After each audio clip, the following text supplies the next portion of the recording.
amplified it. It made it more addicting. Like I wanted it more and more and more.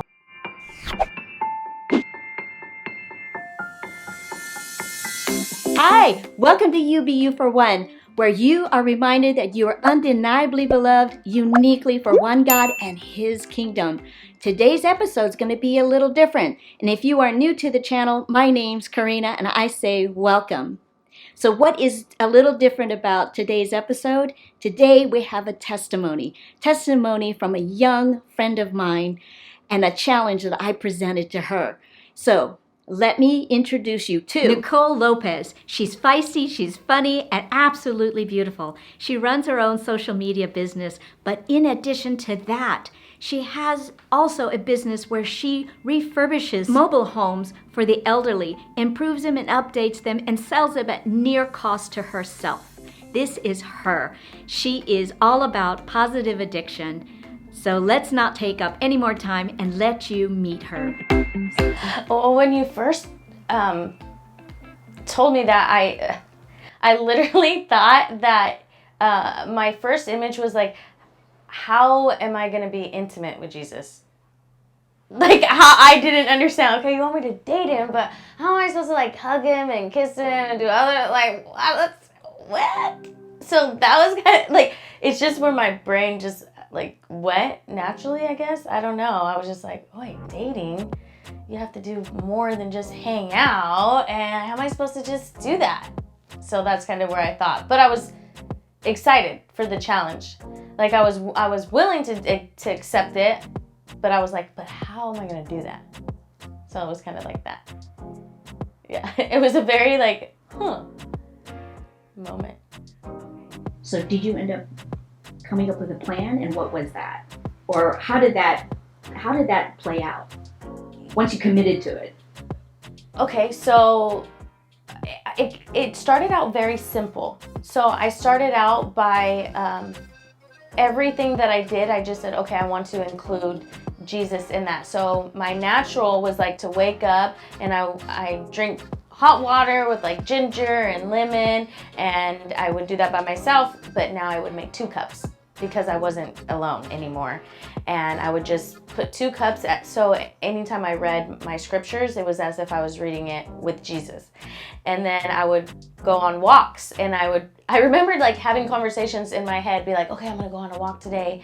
And so it was dating God, right? So I'm dating God and telling God, okay, God, we're gonna go on a walk, and we're gonna walk 3 miles today. And I would hear this voice say, well, if you're gonna walk, you might wanna get Jesus, because he's the one who walks, not me. And I was like, God, you're funny. And he's like, girl, let's run, like we're gonna run. And I'm like, okay.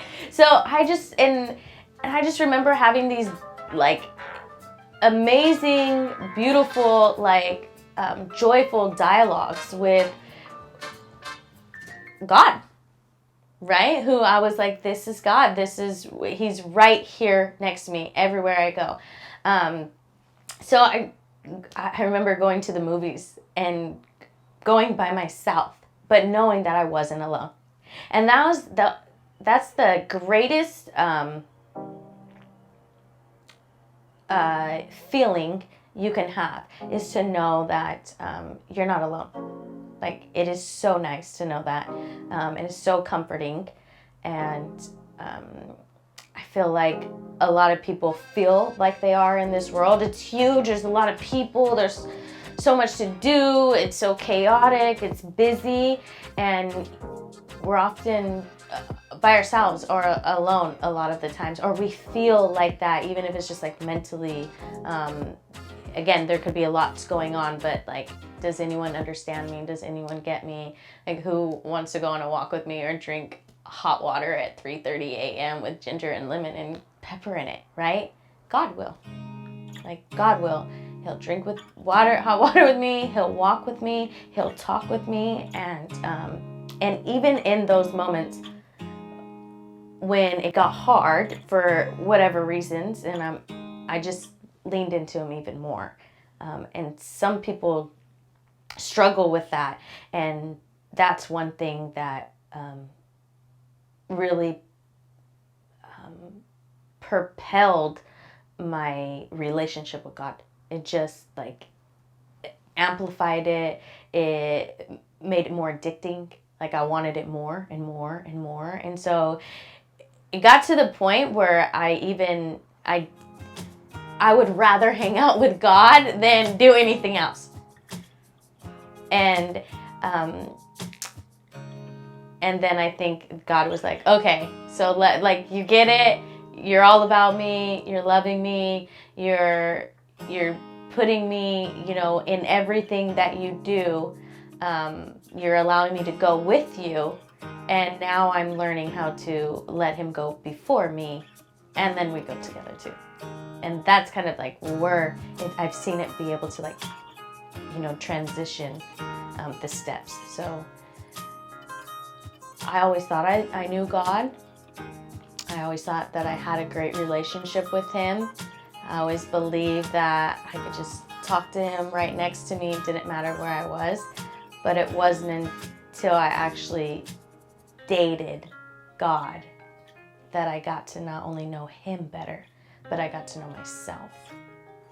And that is just everything. Well, I will say full circle, I am completely intimate with God. And I've never kissed him, and I've never hugged him, and I haven't had any physical contact with him like that. But the intimacy that we've had by sharing and talking and getting to know each other better, I would challenge everybody to date God. And to be able to feel that intimacy and that love from him, and the love that you're able to give to him, and just that whole cycle. It's amazing. I hope Nicole's testimony today has brought you some inspiration and encouragement, especially for those of you who are walking in singlehood as a Christian. I want to say God bless you. Thank you for joining us today, and remember that you are loved. Until we see each other again soon, God bless.